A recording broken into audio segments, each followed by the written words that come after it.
Assalamualaikum warahmatullahi wabarakatuh. Perkenalkan, nama saya Nafa Eka Farin Azifah dengan NIM 23410101032. Saya di sini akan menyampaikan materi dari pertemuan pertama hingga pertemuan ketiga dari mata kuliah Studi Quran dan Tafsir Tarbawi. Untuk yang pertama, materi yang pertama adalah Al-Quran dan Hadis sebagai pedoman hidup dan sebagai dasar penyelenggara pendidikan. Bahwa yang kita ketahui adalah Al-Quran dan Hadis sumber pedoman hidup dan sumber hukum bagi semua umat muslim.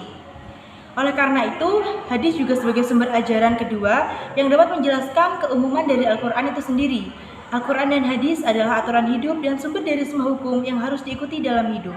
Selain itu, pendidikan Islam merupakan sarana terpenting untuk membawa manusia kepada tujuan hidupnya. Dasar pendidikan Islam berimplikasi pada dua hal, yaitu Al-Quran dan hadis. Dan materi yang kedua adalah Al-Quran dan Hadis sebagai kewajiban untuk belajar dan mengajar. Nah, ada hadis yang berbunyi utlubul ilma minal mahdi ilal lahdi, yang artinya tuntutlah ilmu sejak dari buaya hingga liang lahat.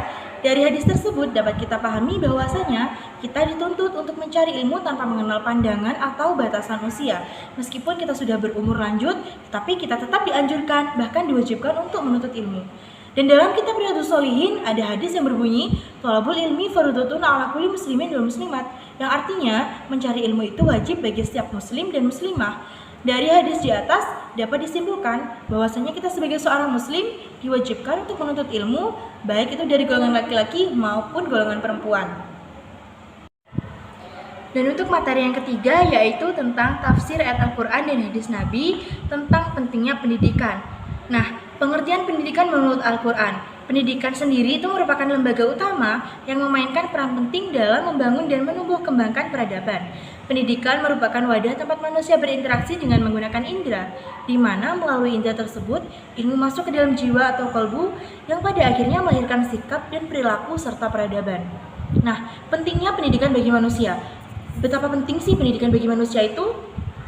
Jadi begini, prinsip wajib belajar menuntut ilmu merupakan prinsip yang menekankan agar setiap orang Islam merasa bahwa meningkatkan kemampuan diri dalam bidang pengembangan, wawasan ilmu pengetahuan, keterampilan, pengalaman intelektual, spiritual, dan sosial merupakan kewajiban yang harus dilaksanakan karena orang bodoh dan lemah bukan saja menyusahkan dirinya, tetapi juga menyusahkan orang lain.